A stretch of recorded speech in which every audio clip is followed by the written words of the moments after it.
Alright, so we're back. We joined the two shows together. We're back for another club season on the GER, and we've two new faces for our club season. We've gotten a lot of stick down through the last 5 years of not having a hurling person on the club season. Conan and Connor bluffed their way through. We had Mikey at the start of the show, who you could kind of qualify being from Wexford, but not really. We've a born and bred hurling man from North County Tipperary, Nile Mcintyre. Tell us your credentials, Niall. Jeez, Wooly, you're putting me under a lot of pressure there straight away now. Well, yeah, I suppose I'm a hurler. That should be half the battle anyway. Yeah, as you said, I'm from Lura in North Tipperary, and while we play a bit of football, maybe a bit too much football, we're mad into hurling in Lura. And I'm currently playing with the senior team. We're in the Senior B Championship in Tipperary. We're not going great this year, but I suppose you're always hoping for the best and hoping things will turn around. So you've gone from losing a county B county final, the B Championship, the old intermediate. You went from losing that final last year to potentially being in a relegation final this year. Well, we're a bit away from the relegation final. We won't think of that yet now. But yeah, we lost the county final to Mullinahone. That would be Owen Kelly's club last year, and he scored 2-5 against us. Really, like, beat us on the day. But yeah, we're just struggling a little bit this year. But we've a game this weekend, so hoping to get the best and hoping to get back on track this weekend. Yeah. Well, it's obviously the great Bonner Mars club. So without Bonner, he keeps getting injured. Like, what club at Senior B level is going to, survive without, well, not survive, but go well without the likes of Bonner? Yeah, well, Bonner was a huge reason why we got to the county final last year. Like, he was brilliant for us in the half forward line, and like, obviously a player like that, as you said, is going to be a huge loss for us. And like, I suppose Bonner, like, he's really put us on the map as a club. Like, when people ask you where you're from, you say you're from Lura. Most people don't have a clue, and you say Bonner Maher then, and the conversation starts, kind of. But like, I'm lucky enough to have played with Bonner for the last 4 years, and he's just a brilliant teammate and a real, like, he came back from the cruciate before that county final, and he's another injury now, but there's no better man to get back from there again. Yeah, well, listen, fingers crossed he does get back. Lee Costello, your club career is a very interesting one. So let me get this right. This could be a pub quiz. You're a Tyrone man who played his club football in Derry, and you're currently playing for an Antrim club in the Down Championship. You might explain that to us. Yeah, I'll do my best. I'm sort of like the tart of GAA club football. I'm around. I'm from Tyrone, but I'm a little village just outside Cookstown, so it is Tyrone, but it would be a unionist sort of area, so we have to share a parish with our neighbouring village, and that village happens to be in Derry, because in the north, if you drive in a straight line, you'll go Tyrone, Derry, especially in Mid-Ulster. But so they have the Gaelic pitch, so that's where I ended up playing my football. But I'm a proud Tyrone man. My family's Tyrone, and yeah, playing for Moneymore, and I know my Derry football better maybe in club. But yeah, and at the minute I'm in Belfast, and I live in County Antrim, but my club is the new East Belfast GAA team, and they play in County Down. So yeah, I like to get around. Jeez, yeah, there's no doubt about it. Come here, tell me, how's East Belfast going? Like, I mean, have you won a few games? What level did you go in at in the Down Championship? Yeah, so we went into junior. You have to start from the bottom. We had a tough start last year, 2020. We were just a ragtag of strangers all thrown into the championship. We didn't get a win, but we've been much better this time around. We've got a good few wins in the league, and we just won our first ever championship match last Saturday against Agadirg. So yeah, we're flying now, and it's a great thing to be a part of. So are you like when you're trying to recruit players for East Belfast? I'm trying to think it's a little bit like an American club. Do you find lads who are in college in Belfast to say, here, look, do you want to transfer to us? How do you increase your numbers, or do they contact you? Oh, they contact us. We have no shortage of numbers. We have 3 teams at the minute, and like an A team, a B team, and a C team. I think it's 140 registered players, and that's just the men's, not counting the hurlers, not counting the camogues, and then there's the ladies footballers as well. People have just bought behind the idea, the whole cross community aspect. There hasn't been a Gaelic team in East Belfast since the 50s, and obviously it too being like in a unionist background and everything, there's it's a strange enough thing, and there's an allure there to be a part of it. But we're full of blow-ins, really, by and large. A load of people who moved to Belfast for work and university and can't really commit to travelling home back to their clubs and stuff. So we're just at their back door, and they come to us, and now we're all part of this thing. Very good, very good. So come here, there's loads of news to get through. I don't think we'll get through it all. We'll cover some of it on Thursday as well. A couple of county champions crowned yesterday. Niall, I'll start with you. Rapparees won their first since 1978. Goals win games, as they say. 618 to 117, 5,000 spectators there, which is a nice change from last year.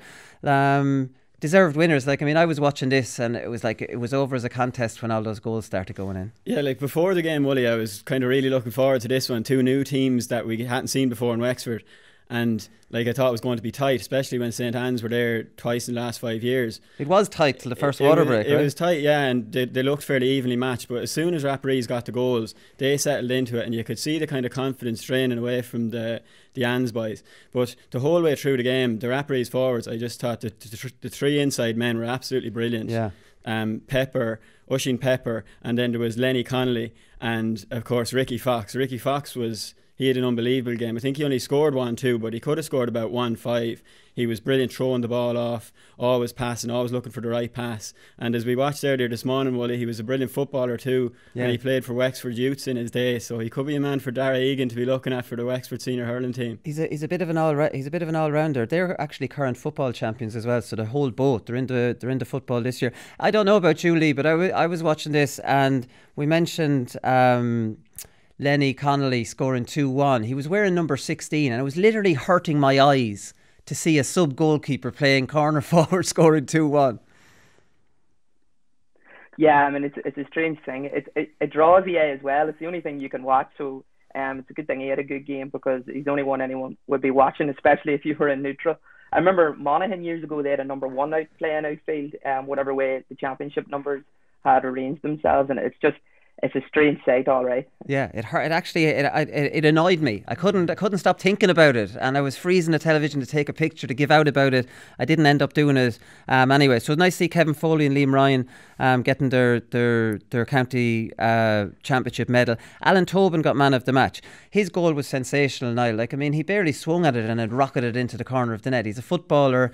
He's a serious option for Wexford on that form. Yeah, like the goal was one that stood out, but like even his point just before that, he was running straight down the line, and it was similar to the goal in that when you know you have a man coming behind you, it's a difficult shot to take on because you kind of sense the hook coming in. Yeah. But he and usually you might throw like a little shimmy to kind of try and get out of there, but he just stayed going straight. He had enough pace, I suppose, to stay going, and the little swing, it was a tiny little swing, just but tapped it straight into the roof of the net, like, and yeah, he was brilliant. Just lots of energy around midfield, and a Wexford footballer, and definitely another man that could be looking at for the hurlers too. Yeah, there's no doubt about that. Mount Leinster Rangers beat St Mullins fairly convincingly. That's back-to-back titles. Mount Leinster Rangers players were holding up 10. They've won 10 titles in 15 years. They were holding up to 10 fingers. You can only do that if you win 10 in a row. It's completely wrong.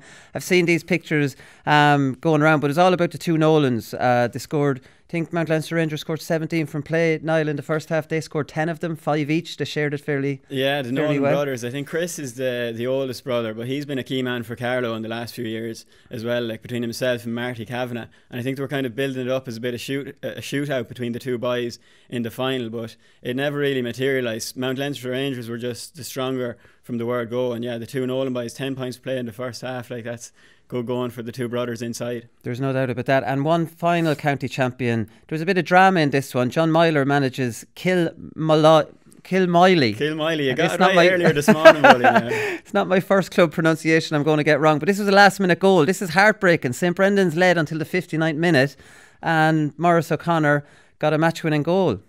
Yeah, I just seen a few of the highlights there, and Maurice O'Connor, it was the two O'Connors that seemed to be the key men for Kilmiley. There was Paddy O'Connor in midfield, he was brilliant, and Maurice was kind of buzzing around all day, similar to Ricky Fox in that he was throwing the ball around, wasn't selfish, and he got his reward with the last minute goal, and it was a great win for them. I seen John Myler was interviewed after the game, and you could just see the hair was nearly still standing on the back of his neck, like, and the passion he has for Kerry hurling. I know he was their manager back in the day, but like he's been brilliant, kind of a servant and I suppose an ambassador for Kerry hurling in that way. Like, yeah, no, he definitely has. One other big, we're not going to spend too much time because we're only a county final for those three counties. Another big bit of news though, Lee, is that Moorefield have been knocked out in Kildare. Huge news for this. It was a last minute goal as well. So like, I mean, they'd been leading for most of the game. finished 111 to 1-9, and you know Ronan Sweeney's their manager. He's got inter-county experience with Sligo and Niall Carew, and he went back to his club as a club legend, and they lost the county final last year to a tie, and now they're out really early in the championship. And you know, like, I mean, it hasn't exactly gone according to plan for him. No, not at all. I mean, it was heartbreaking stuff too. Even the goal itself, it was from a free kick, and they just do what you do when you need a goal, to put it into the mixer. And it couldn't have worked out better for them. It was probably poor defending. The ball broke off the hand, fell to the forward, and he didn't even think about it. He just buried it in the net. No questions asked. And the footage of the goal I saw was from someone recording it on a phone, and their own commentary on it was just hilarious. They were like, "Oh my God, it's actually in! It's actually in!" And they were running about, and it was jumping up and down. So it really captured it beautifully. But it was a really big shock, yeah. And I mean, heartbreaking stuff. You have to feel for them, but it was poor defended. Yeah, Moorefield have been the dominant club, as we know, in Kildare for the last 10 years. But Keane and Éanna O'Connor, who are two very big players for them for the last 5 or 6 years, they've gone back to Kerry, as we know, and their father has gone back to Kerry too.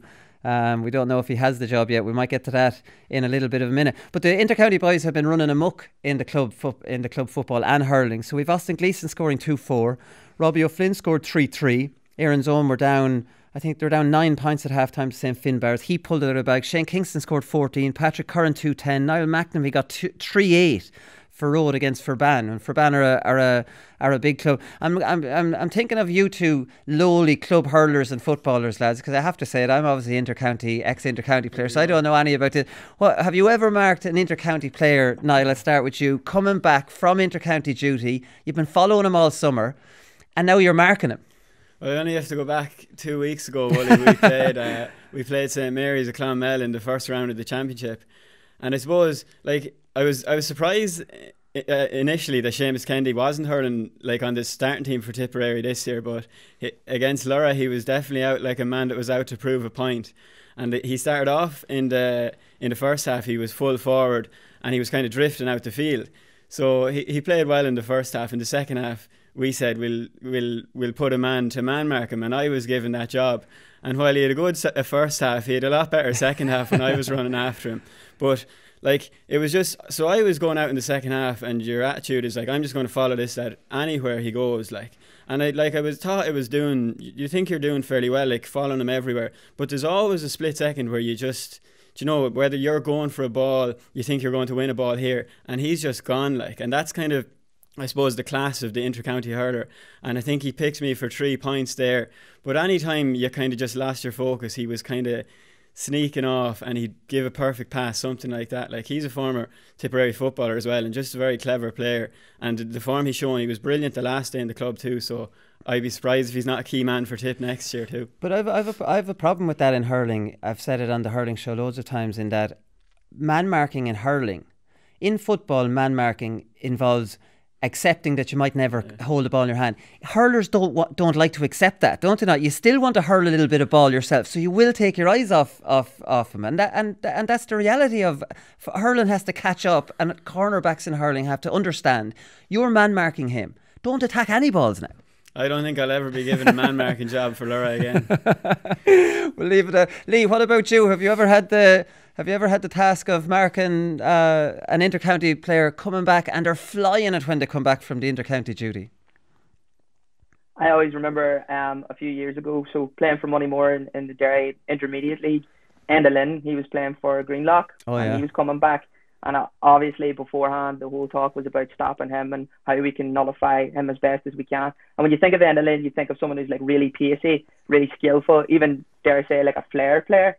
But what I couldn't get over was the physicality of him, and the fact he was throwing elbows, standing on toes, just everything from the off.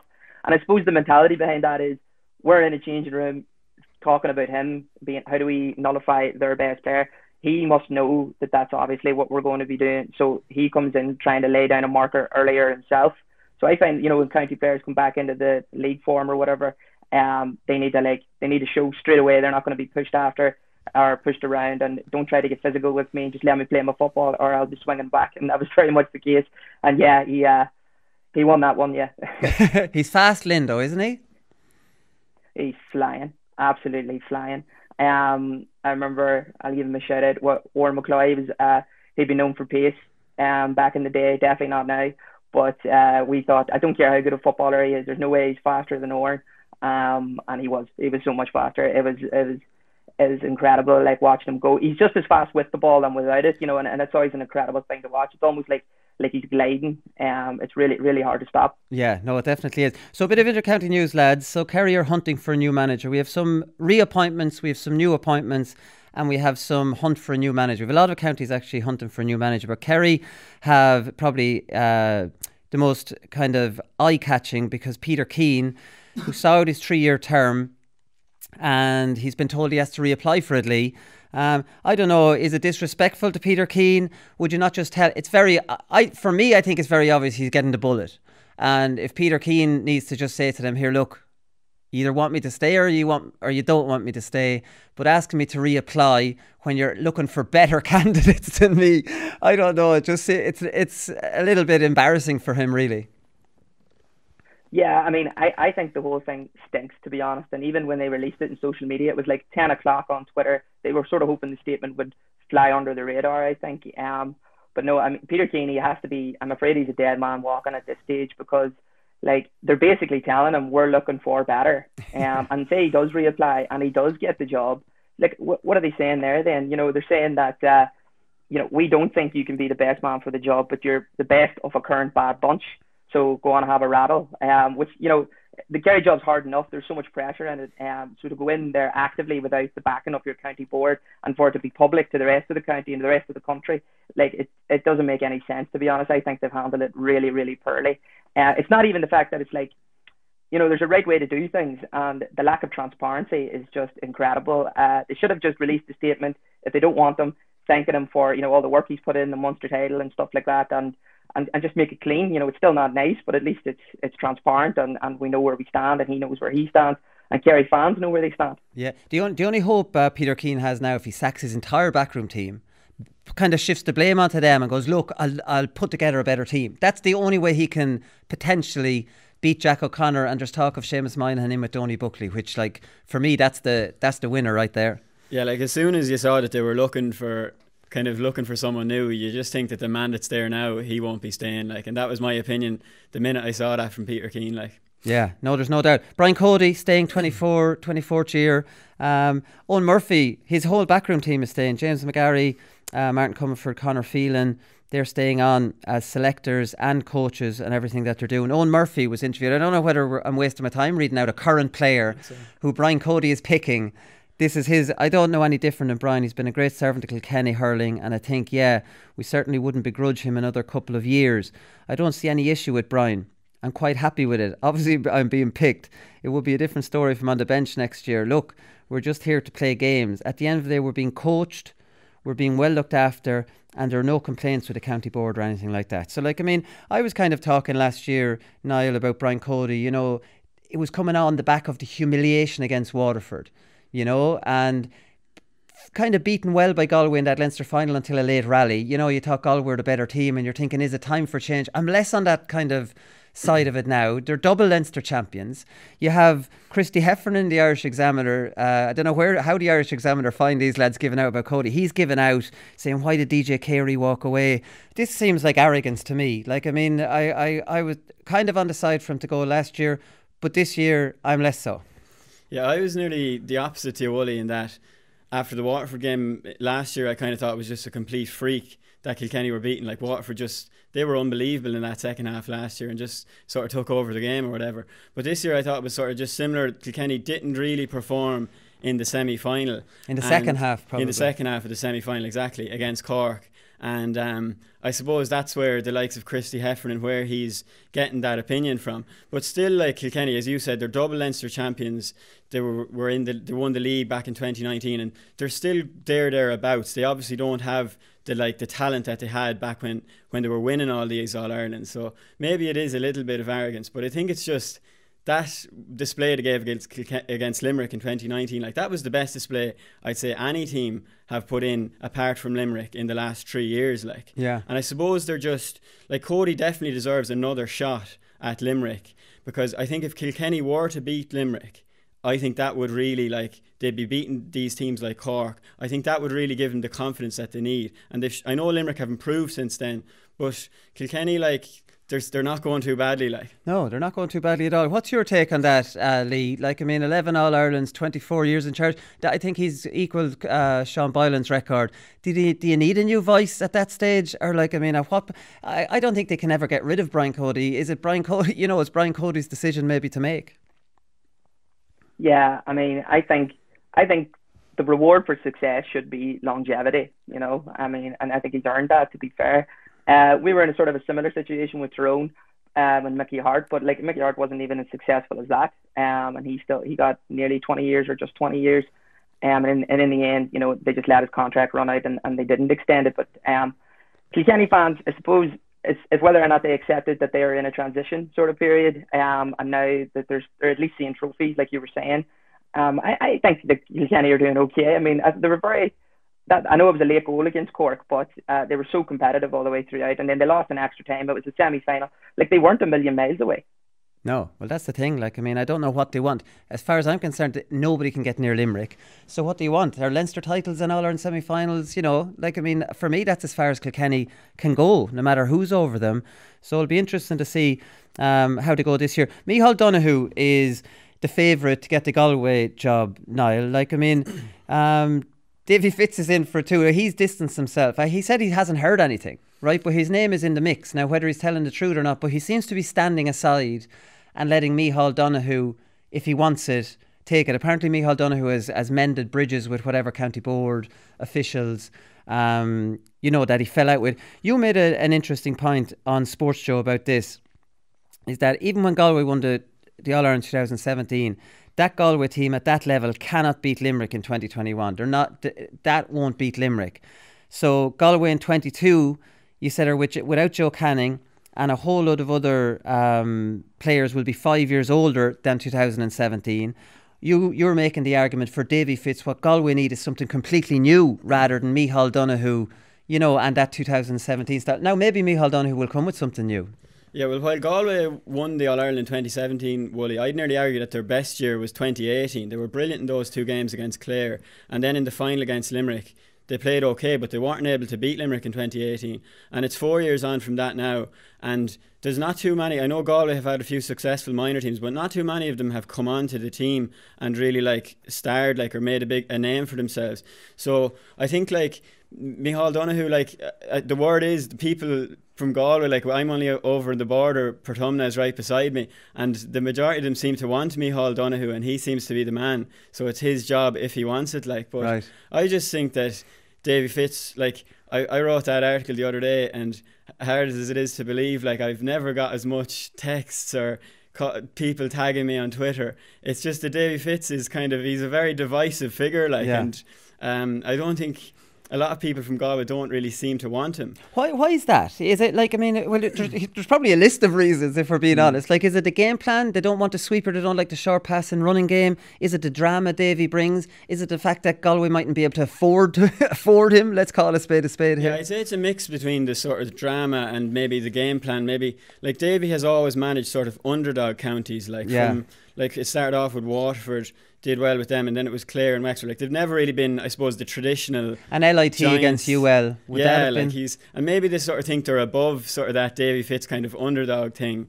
if you get me. But I just think Davy, the reason why I think he'd be a good man is because he always seems to, whenever he starts off with a team, he seems to get a bounce with them. He's good to shake things up. He has no problem dropping a big name as he did in Waterford. Ken McGrath and Dan Shanahan kind of struggled with him. He eventually kind of froze them out a small bit, and maybe that is what Galway need to trust some of these younger players that have been winning a few championships. And as well as that, I kind of think the Davy style of play, I know Wexford struggled with it last year, especially in that game against Clare. It kind of broke down, but I think Galway have brilliant hurlers. I think of the likes of Cathal Mannion, Joseph Cooney, Conor Whelan. I think these boys would completely thrive in that sort of just that game plan that uses your speed of risk, just quick passes, everything. And I just think it would go well, but my Galway friends don't seem to think so. Yeah, who would have thought it, Lee? People don't want Davy Fitz. I mean, as a neutral, I want to see Davy Fitz back in the game because he's just so entertaining. And then as a journalist, I want him back in the game because there's always something to write about. It's just story after story with him. But I mean, he is a spark. If he was to get the job, he'll either light a flame, which they can build on, or he'll light a full fire and burn the whole house down. But I mean, one thing's for sure, like you want to see it is maybe Galway fans, that's what they're afraid of, and they're being a bit cautious, obviously. But I certainly want to see Davy Fitz back in the game. Yeah, I don't know. I think Mikhail Donohue, no disrespect to him, he's more of an uninspiring choice, really. Somebody go back in that's been there before.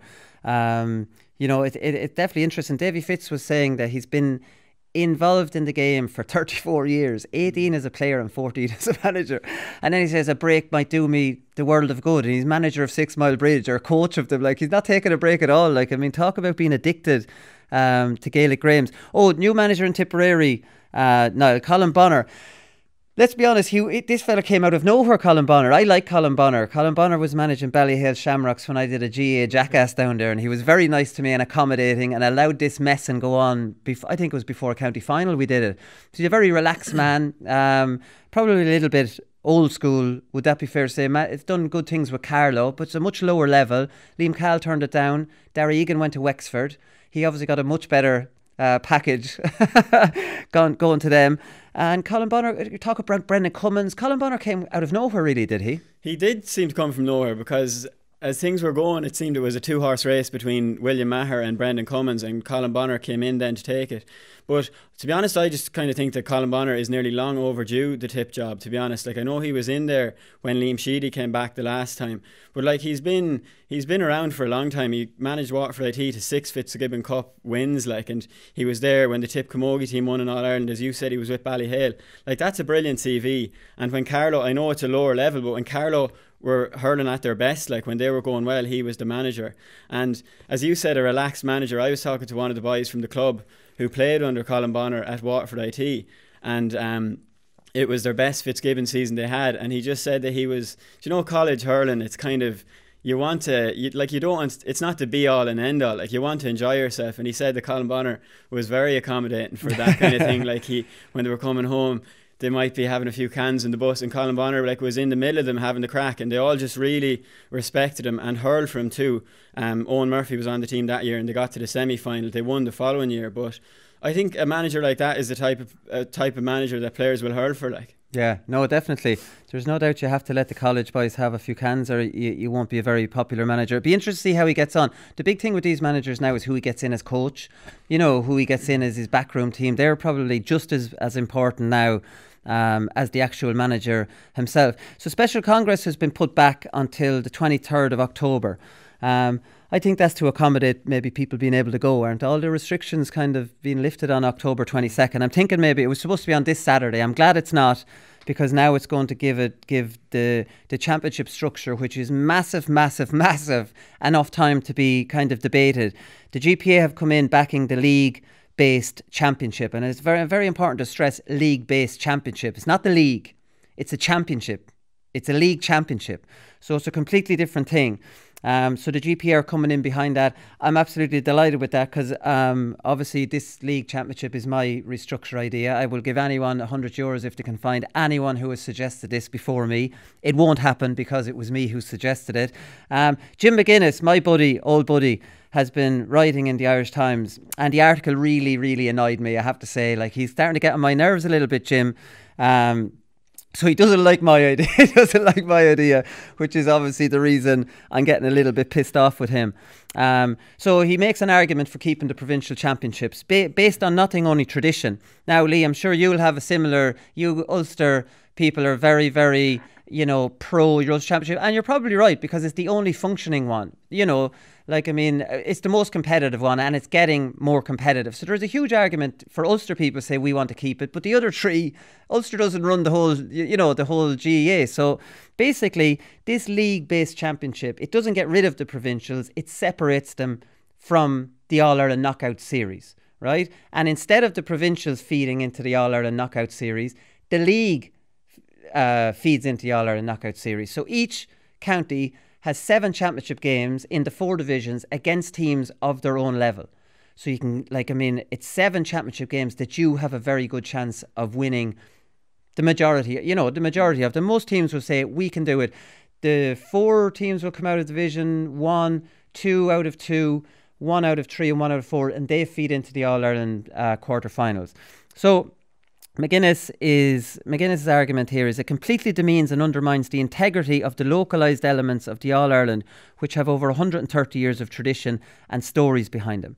You know, that's grand. So he says there's not as many stories about them now in a lot of the provinces because Leinster's a dead duck, Munster's a dead duck, Connacht, 2 out of the 5 teams get terrible pastings, so it's a 3-horse race, and let's be honest, Mayo are ahead of the other 2. So like, I mean, other than Ulster, you know, what tradition is there now? Why are we looking back? Anyways, here's a quote from him. You have to ask, what are we replacing it with? What are we saying suddenly? With this proposal is that the league matters more to the GAA than the championship. On what grounds has this been decided? So he's saying that the league matters more to the GAA than the championship. But it's like he's completely missing the point. It's not the league as it was. The league will be the championship. You have 7 championship games to feed into All-Ireland quarterfinals. It's not the league as it used to be, played in February and March as a secondary warm-up competition. This is the league championship. It is the championship. It's just run off on a league basis. Every one of those 7 games is going to be a huge championship game for every one of the counties. I can't see any argument against it. He goes on and then says, my fear is that this will be passed. There's a kind of mindless sense that change is needed and it will have major repercussions. The league was always preparation for the championship. Again, Jim, it's not the league, and this is the league in June, July and August, or May, June, July, or even May and June to feed into the knockout series in August, or whatever the dates will be. It will be those league games played in the championship time in the summer, so the league will be the championship. I don't think he understands it. He wrote a really long article.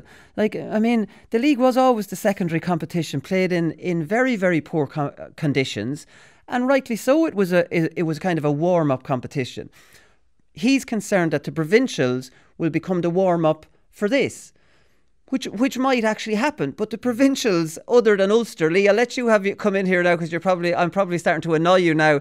The provincials, being, you know, 3 of the 4 are completely broken. And if you're to actually run further, Antrim, Fermanagh and Down have taken terrible pastings in Ulster. So like, you're talking about 6 counties wanting, and Jimmy being from one of them, you know, maybe wanting things not to change.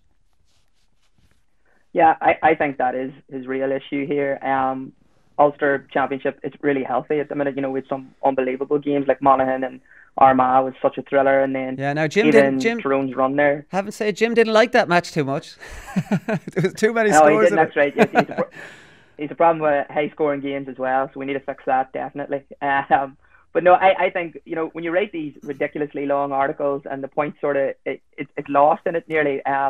Bottom line, what he's really saying is, I don't want to lose the Ulster Championship, but he knows he can't say that to everybody because it's not fair in the other provinces where there are championships. I mean, they're, like you said, they're dead ducks. But he can't pin that to him because we're such a minority.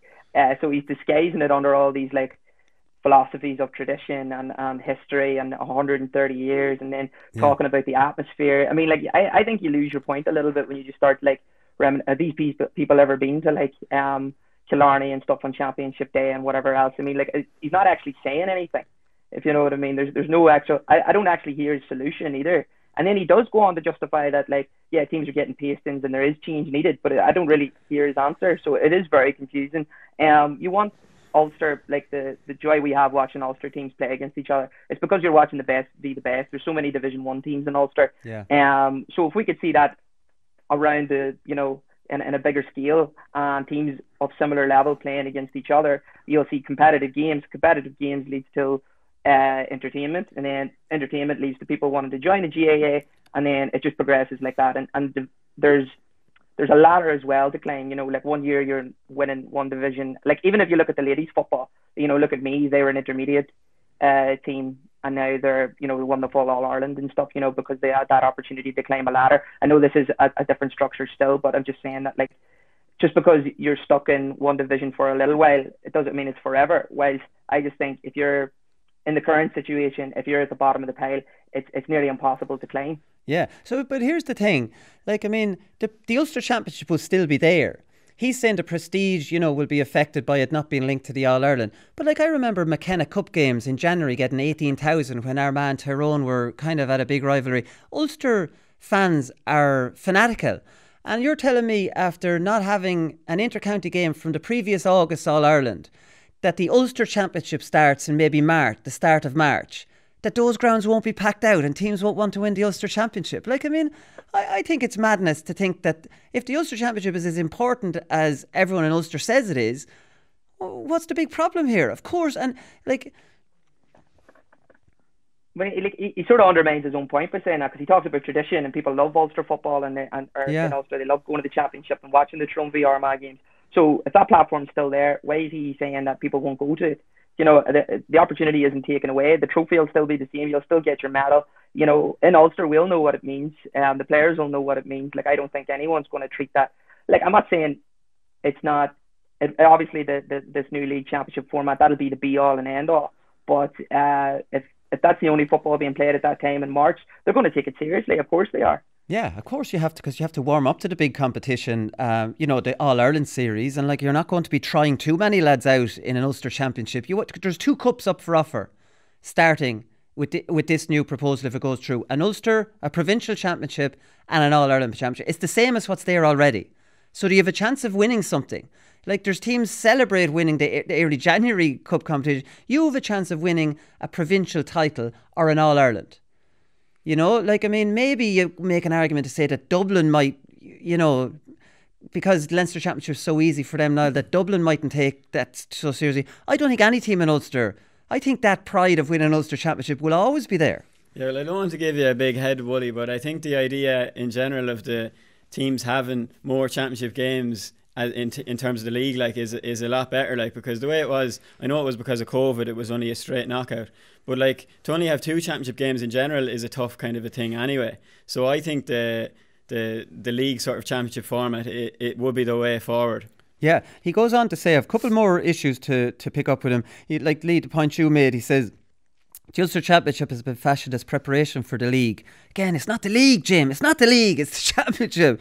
The Connacht final is the warm-up for the league. Again, Jim, it's not the league. It's the League Championship. I sometimes wonder if the people behind these ideas, that's me, have actually gone to Castlebar or gone to Killarney or gone to Clones. The atmosphere on these days isn't fabricated or invented. I've been to all those.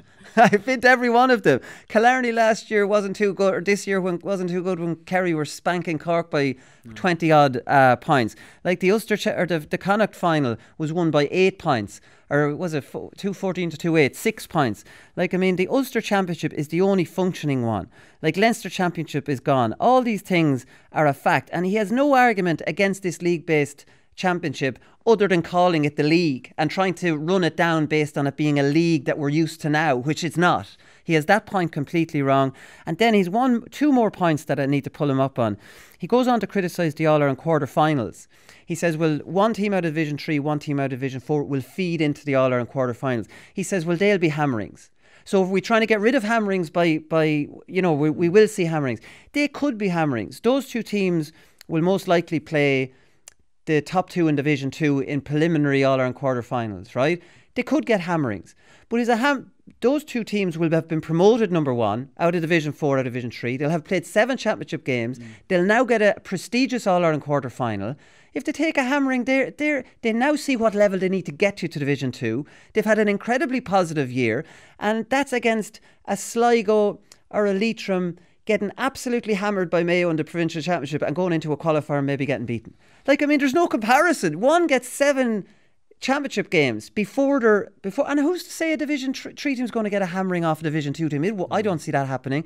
Maybe not even Division 4, depending on who they play. So that is a ridiculous argument as well. Really, I swear, I wrote this and I read this and I was just getting so annoyed that that he'd even put this into print. Then the last bit I wanted to pull him up on was he suggested that teams will stay in Division 2 on purpose to have an easier chance of the quarter-finals. And this is something I had a bit of an argument with Conan that worked on the show here with us before about. He suggested the same thing. So here it goes. What Division 2 team has ever won the All-Ireland, even in hurling or in football? You have to.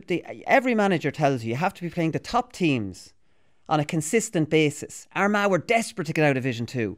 Mayo want to get back out of it again. Cork are desperate to get out of Division 2 to get up to Division 1. You play the top teams every week or you don't get used to playing them. So for Jim to say that the top teams will decide to go into Division 2, have handy games just to get into a quarter-final, and then if they get beaten by one of the big teams, they say, oh, just we weren't playing top-class opposition the whole, you know. It's a I would call it a conspiracy theory. I don't know what you make of that. Yeah, I mean, like, the idea is that this is a proposal. So nothing, like, I mean, it's easy to poke holes in it because we haven't seen it yet. I mean, so it's just so easy to ask loads of questions and then not give any solutions and just make it look really chaotic. I mean, it was an easy article to write and to throw things into disarray and make it look like it's incredibly unorganized or whatever. But I mean, it's the hammering thing in particular for me. It doesn't make any sense. But it's Sligo get like one game this year, and it was a pasting, and then that's it, season over in terms of the championship. Yeah. You know, but like if you play your 7 games and you get to the quarterfinal, then you've earned that quarterfinal. So you've built momentum. You know, you've solved things. Like look at Tyrone this year, obviously at a higher scale, but like the team from the first round was so different to the team that finished. You were able to tinker, you were able to play with things, try things out, and evolve as a squad, and the team bonds together. The manager gets to know his players better. It even gives managers a better chance too, because you know they get longer technically, you know, to work with the team and really implement the sort of tactics and stuff and the style of play that they want to bring in. So then we'll see the best of these teams when they do reach the quarterfinal. I think quarterfinal, Croke Park, that's when you want to put on display and showcase everything you've been working on all year. And it's not like you're there because of a lucky draw or whatever. You know, you had to earn it.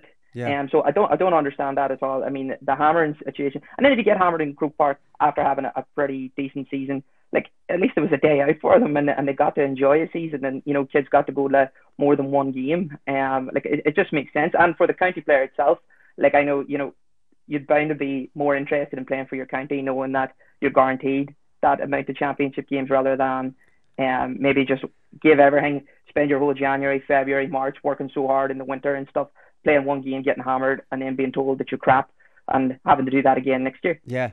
7 winnable championship games is the big one, and then the prestige of an All-Ireland quarter-final for the fans and for the players. Anyways, look, you're so angry about that article. I'm surprised you didn't tweet about it. I had it written, but it was too much to put in. I couldn't get my I would have had to do a thread. This is the forum. I'm not into threads. I said I may leave this for tomorrow. I'm too angry and I can't fit this into the characters. That's why I didn't tweet about it. But don't worry, I had the article pasted into the actual box. What's the one finish up on? Obviously, we actually had to miss out on a few talking points, lads, because we have to get to Niall Morgan, who's waiting by. The sympathies to Anto Finnegan, lads, who died at the age of 48. He's former Antrim footballer, played cornerback. He had motor neurons disease, and most people will know him. He did a lot of campaigning for motor neurons disease and set up a charity, Deter MND. Huge amount of tributes have come in from the Dublin footballers, Brian Fenton, Philly McMahon, lots of other ones. He set up a charity match between the Dublin footballers and Ulster, I'm fairly sure. Tributes from Paddy Bradley, Joe Brolly, who Anto would have marked. My career would have, crossed across Anto's. I wouldn't be that much younger than him. Very good, tenacious cornerback, and deepest sympathies from everyone here on the show to his family and friends. It's a tragic loss, and there's nobody that you'd ever meet or I've ever heard of that would say a bad word about Anto Finnegan. Very inspirational character, and as I said, our deepest sympathies with his family. We'll leave it there, lads, and we'll come back with Niall Morgan.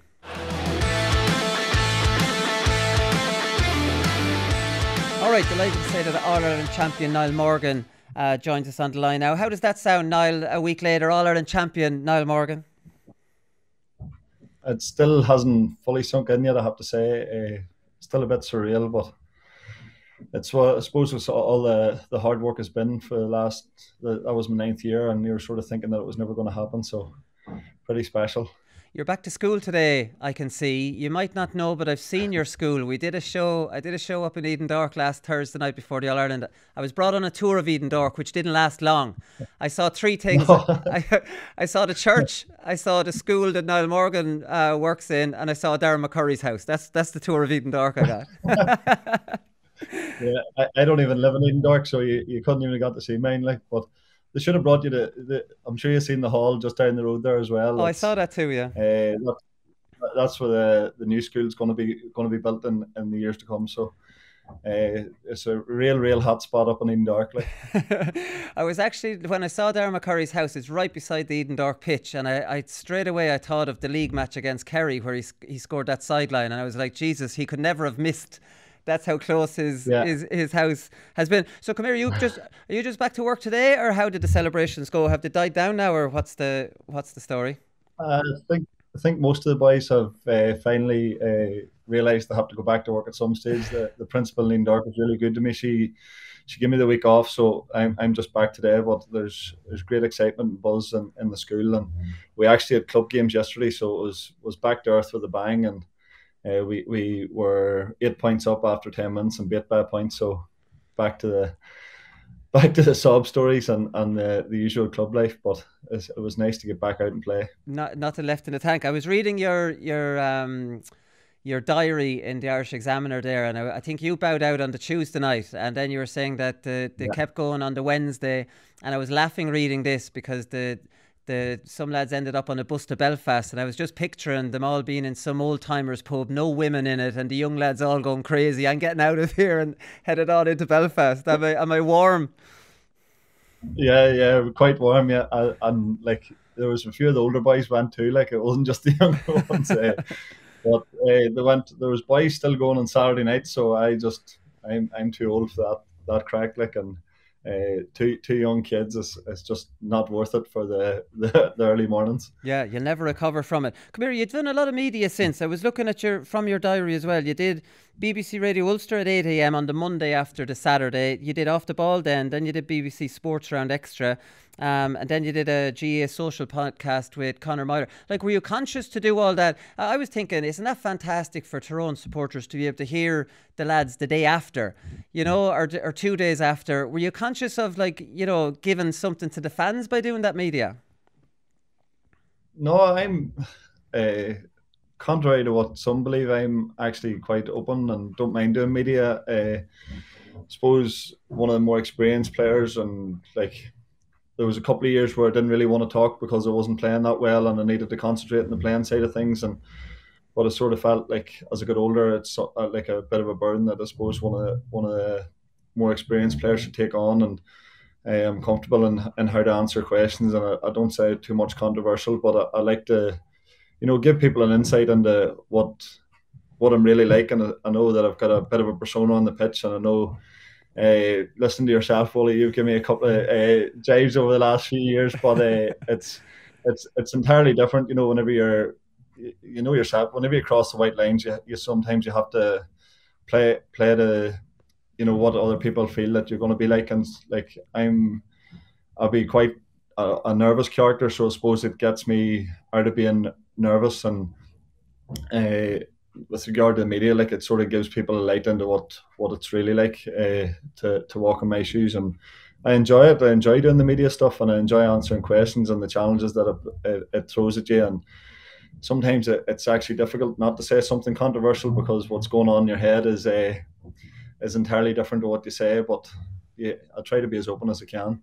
I think a lot of everybody's introduction to you, Niall, was that game in Ballybuffet in 2013. It was your first championship game. Yeah, you'd played in a league final and stuff in the lead up to that. But the big championship game in Ballybuffet, you were cupping the ears, you were winding up the Donegal fans, which was grand, but then you started missing a few frees, and I think a lot of people might have developed a perception of you based off that game. And I actually think it's taken until this year for you nearly to kind of rid that.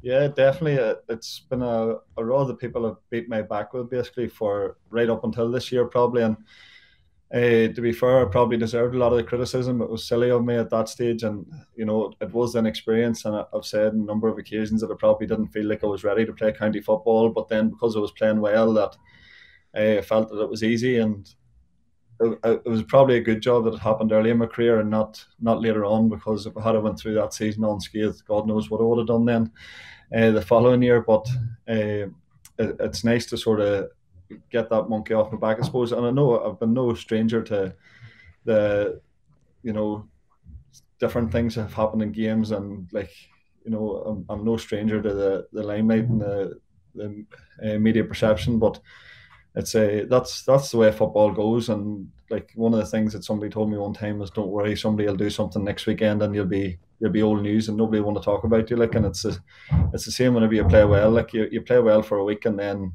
you're forgotten about and move on to somebody else.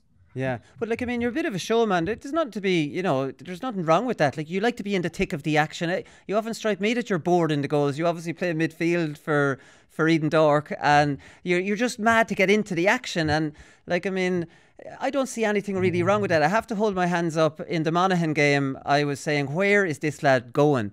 Like I mean, you were up near the Monaghan 21-meter line or yard line at that stage. That was Peter Donnelly's fault, but because we had planned for me to.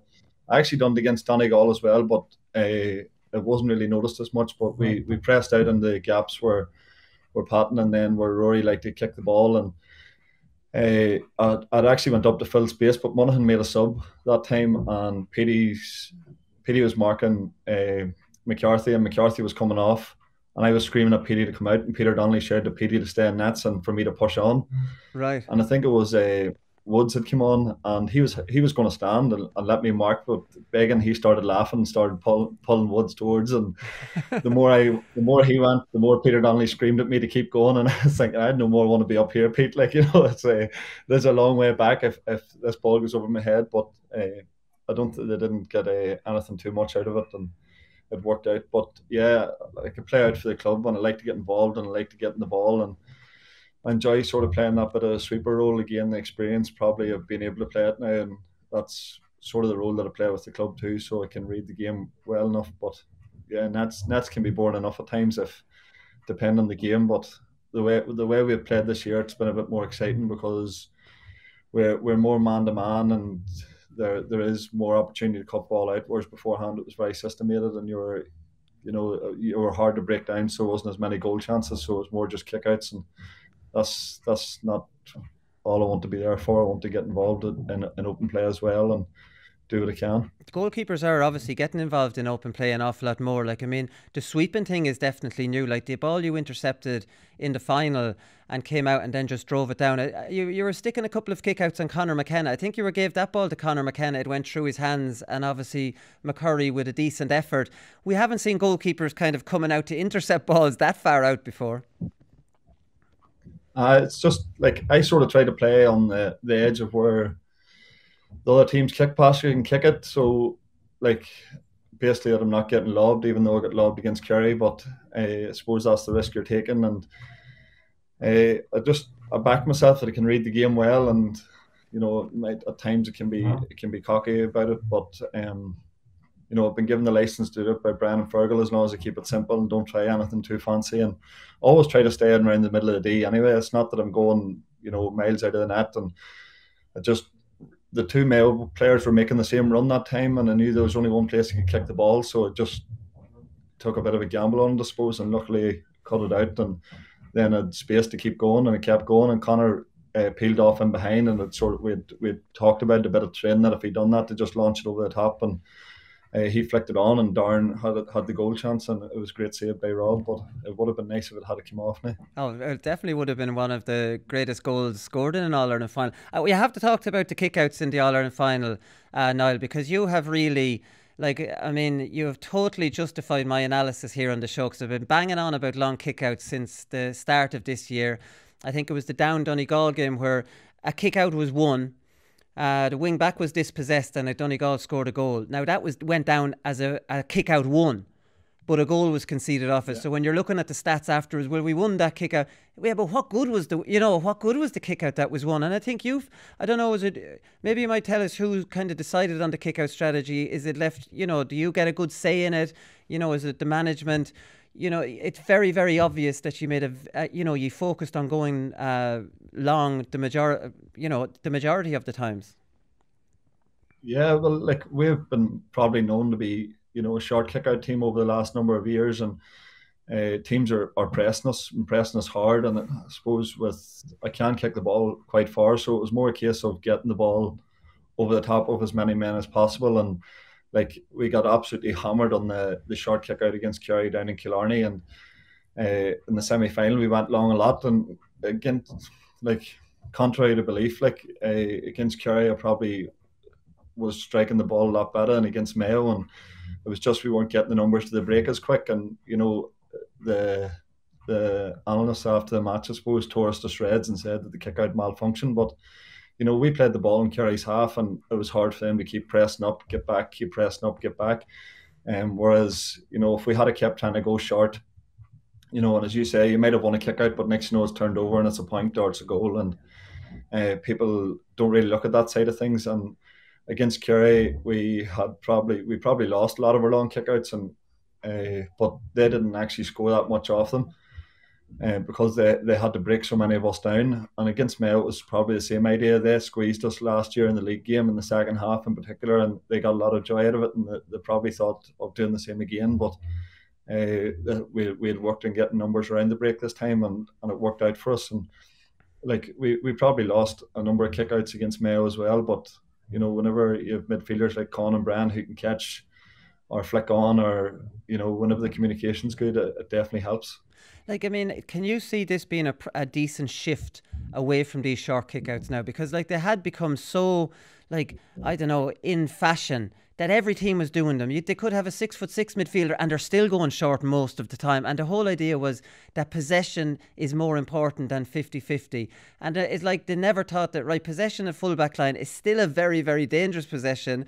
Whereas if you give it 50-50, if you do win that possession, it is less likely you'll gain possession. But if you do win it, look at the chance you have in front of you. Like you say, Kennedy or Con with a flick down. And if someone runs onto that flick down, you're bearing down on goals.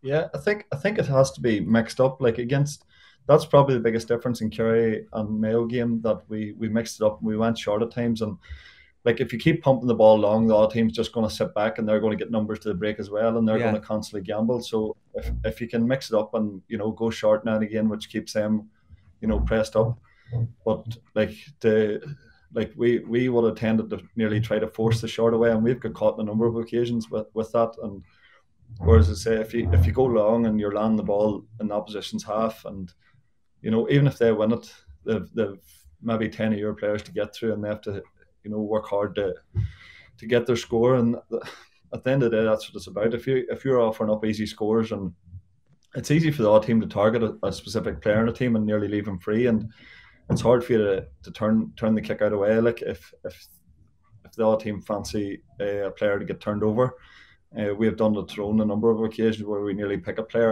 and tempt the keeper into kicking it to him, because we know we'll have a good chance at taking the ball off him. Yeah. Whereas whenever you're going long, it might be a 50-50, but this is the first time throws, and I can never remember it anyway. I got two boys at 6'5" standing in midfield, and why wouldn't you use them? And then you've got Connor there at 11 as well. You've got Matty whenever he comes out, and you've got a couple of boys that are actually deceivingly good in the air. Like Petey Hart's brilliant in the air, and he mightn't be the tallest, but he usually gets a mismatch because the other team's so focused on the bigger boys. So there could be a shift, but it depends on the keeper's abilities and qualities as well. Donegal have been using it the last couple of years. Monaghan have been using it with Rory, and it just, I suppose it depends on how far your keeper can kick the ball and how accurate he is in the shots as well. Yeah, well, you mixed it up. You had 24 kickouts in the final. You have 15 of them went long, and then obviously 9 short. That, for me, that's a lovely balance. It's keeping the team guessing, but it's predominantly going on. And one other point on that, Niall, is that a lot of people say it's 50-50 when you go long, and I've just said it. It's just people say it without thinking about it. You know which side it's going, so I'm sure you have signals, so you have an advantage. It's nearly like a 60-40, because your players are going to that breaking ball faster than the other team who don't necessarily know where it's going. Would that be fair?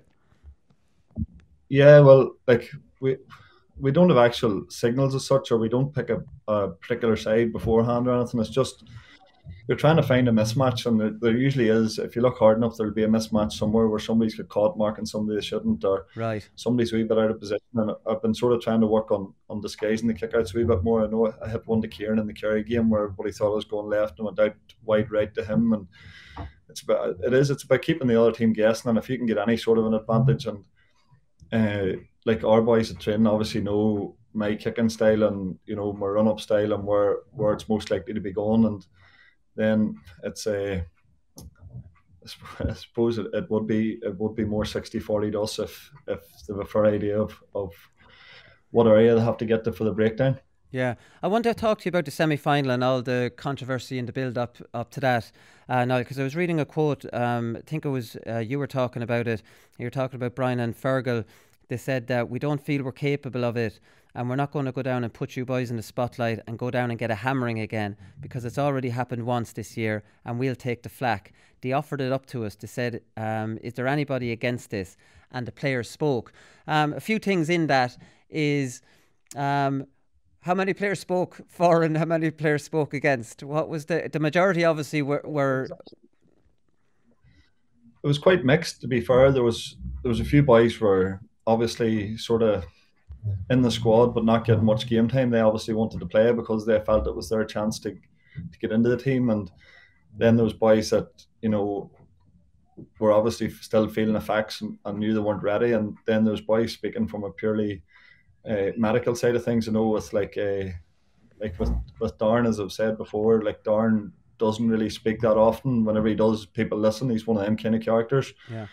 And he just sort of said, look, if somebody drops in this pitch, who's going to be to blame for this? Like, and it was probably the first time that everybody sort of thought about it in that kind of way. And it's not like we're saying, oh, there's 8 boys with hamstring strains or quad strains or groin strains or whatever, or 12 boys are concussed or whatever.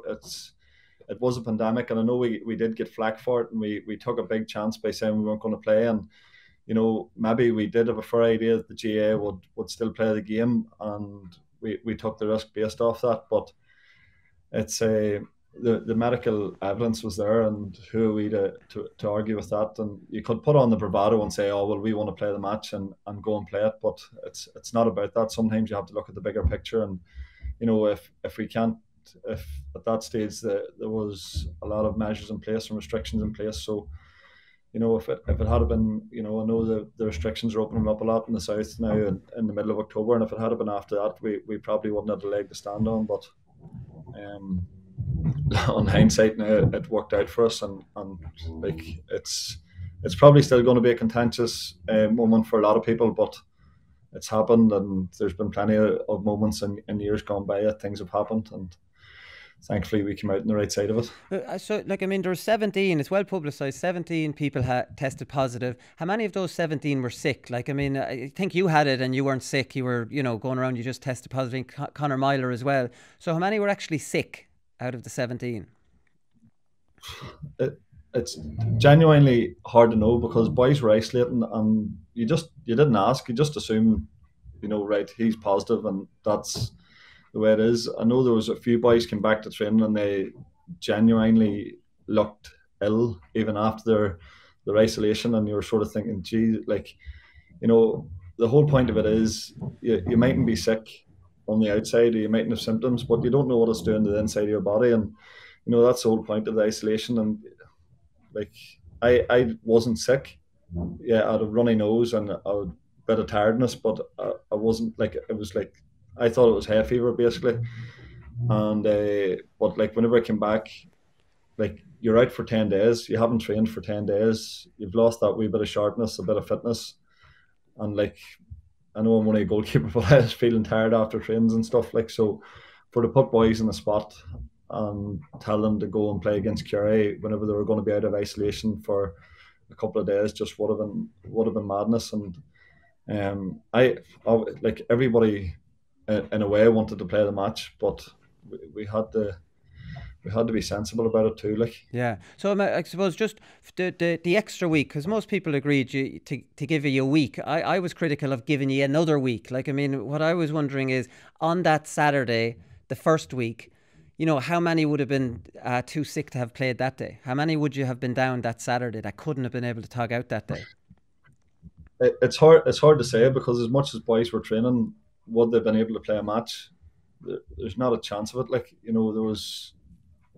It's hard. I say, I'm not a doctor. I can't pick and choose and decide how boys can play or how sick they are or whatever. We just made the call and said that we weren't going to be able to field a team that was capable of winning. So what was the point? And then people said, oh, surely there's 26 boys in Tyrone, but it's not the point. It's you can't just start saying, oh, sure, they're half fit or such and such can come in. He played a trial game last year, and it's not the point. It was us standing our ground saying, look, we're not fit to play and we're not going to play, and we weren't willing to take a backward step, I suppose, and say it did work out. But that was us standing our ground. The GAA could have stood their ground, Kerry could have stood their ground, but they were willing to give us the extra week, so we weren't going to complain. Yeah, and you got your siege mentality out of it, which you Tyrone boys absolutely love as well. So it all worked. We never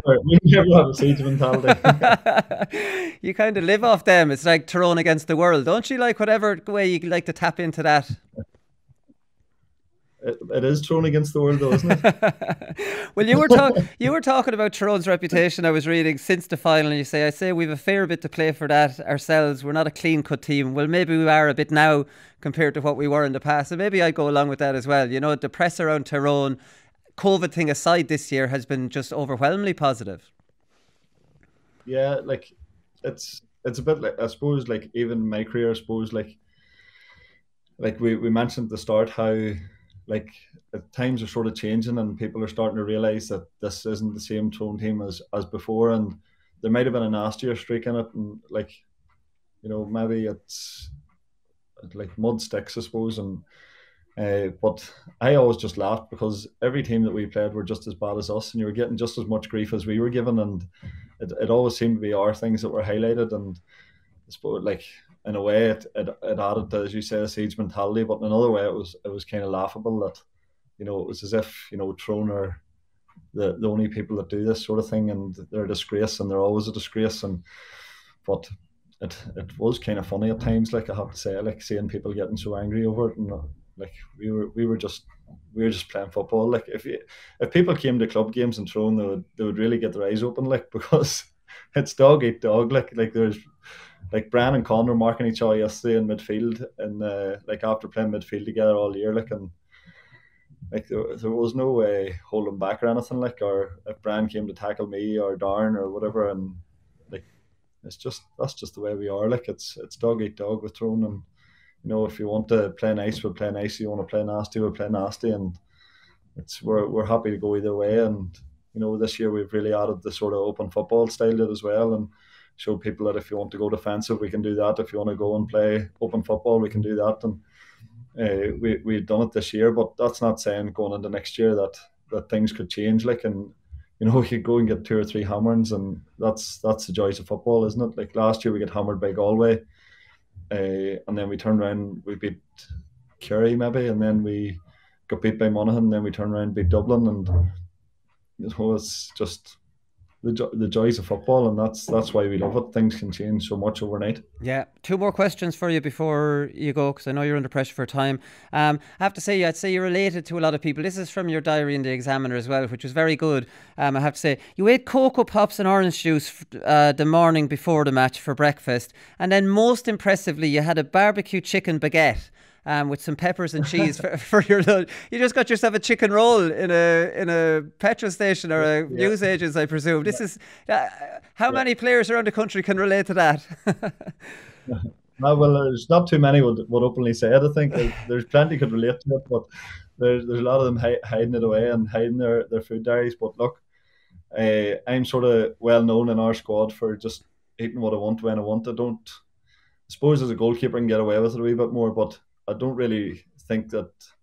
Yes, it's important what you eat, and you can't be eating like really bad stuff all the time. But I think sometimes it gets blown out of proportion, and people, are eating foods that they don't even enjoy, and I just don't get that at all. Like, there's more to life, and like you're burning off enough calories and stuff. And if people are going to tell me that what I ate the day before one game is going to really, really affect things that much, they're definitely spoofing. Like, it's more like, to me, you have to be comfortable, you have to be eating stuff you enjoy, and what I eat really reflects my mood. Like, if I'm eating something that I like, I'm happy and I get on with things. And see, if I'm forced to eat stuff that I don't enjoy, like, it's a constant battle, like, and I'll complain and I'll moan and I'll be in everybody's ear, wasn't that rotten and wasn't that nice, and we should be eating something else, and next I'm bringing the mood of the camp down. So just like, to me, it's just let me eat what I want and I'll be happy, and everybody can get on with things. Like, Yeah, I think we could have a lot in common here, Niall. There's no doubt about that. But one point you did make about it, which I thought was interesting, is the day before an All Ireland, you're already nervous, so food isn't high up on your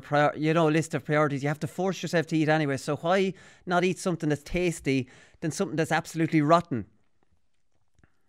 yeah, like as I said earlier, like I'm a nervous character, and I remember the Monday before the Kerry game, like the Kerry game's on the Saturday, and I'm eating my dinner, and Kira said to me, "Are you all right?" And I was just like, the nerves are going already here. Like I'm starting to panic, and like that was on the Monday, like so I'd still got 4 or 5 days of that ahead of me, and like all week I just ate what I wanted, just to get food in my stomach. I just needed energy, like so. Yeah. What's the point in me wolfing down dry pasta and dry chicken and all this crack that you see people eating? Like, it's just, to me, it doesn't make sense. Like, get energy in. Like, it wasn't that I sat down to a plate of chicken goujons and chips with curry sauce, like, which I had inquired about getting before games before, like, just to test the water. But no, it's, to me, you have to be comfortable and you have to eat what you enjoy, and that's just the way I go. Yeah. Final question. What do you be fighting with Colin McShane about in training? You were talking about that on the field after the match. Oh, well, like, we've never actually came to blows, but we're just so competitive, like, and like Cahill would be like calling for free kicks, and I'd be telling him to get up and telling him he's diving and stuff, and he'd be, chipping me, and I'd be saying, "Would you do that in the match?" And it's just ongoing war of words, like. But we always shake hands at the end of training and get on with things, and like, I know I said he's more mate, that was maybe a bit harsh, like, but we do get on quite well, and we get on well with everybody on the team. But I'm ultra competitive. Like, if I had been asked about 10 of the odd players, I probably would have give the same answer, that I'd be fighting with them every night of training. And I'm so competitive, and I'm probably one of them sort of people that, rather than talk about all the positives going on, I like to address the things that aren't going right, and get them sorted, because I just don't get why everything that's said has to be positive, and pat in the back, and you done really well there, whenever something else needs tidied up. And I think that's probably what's helped us this year, like Pete in particular, and Collie and Joe, and then Des with myself, like all the coaches, like, they're not afraid to address what's going wrong, and spot and fix. And Pete's brilliant in training, where he, like, if somebody does something that was really ridiculously silly, he'll just blow the whistle and tell them to give them the ball back, and tell them to think about what they're doing, and we'll restart. Like, and that's the way I am anyway. I like to address things on the spot, and I suppose sometimes me and Cahill just clash over that, and me and Sluddy clash over that, and me and Matty clash over that, and me and half the team clash over that. But that's just the nature of it. And I say, everybody shakes hands at the end of training. We know it's for the better. We know that it's only improving things. So there's nobody actually fell out or anything. So this is just incredible, that not only when Tyrone players make inter-county level and play other counties, they like to be really ultra competitive, a bit of trash talking. Not only club football in Tyrone is ultra competitive and a bit of trash talking, the A versus B games at county training turns into ultra competitive trash talking. We had to stop playing AVBs, because the Bs we saw was hammer A's and give us a serious mouthful. So it was that had to stop. So now teams are just mixed, and you have bibs and non-bibs, just to try to keep things in an even keel, like, because people are looking jerseys, and some nights it got hot and heavy. And like I always say, you can charge into our in-house games, like they're lightning fast, and they're aggressive, and everybody's looking to start. And I suppose the same in every county, but that's why you're there, and that's why you want to be there, and that's why you continue to play. Even at this stage of my career, that's why I can't wait to get back come the start of the year. Yeah, exactly. Well, come here, listen, I've taken up enough of your time. I know you're in school. I could have talked to you for another hour about different things in football and everything. Come here, congratulations on winning the All-Ireland and having a brilliant year. You're a shoe-in for an All-Star. You might not like to admit it, but that's the best year you've ever had, and congratulations on it. Thanks for joining us on the show now. No problem. Thanks very much. Thank you. Great stuff from Niall there. All right, that's it. That's all we have time for today. We'll be back on Thursday as usual, and we'll talk to you all then. Good luck.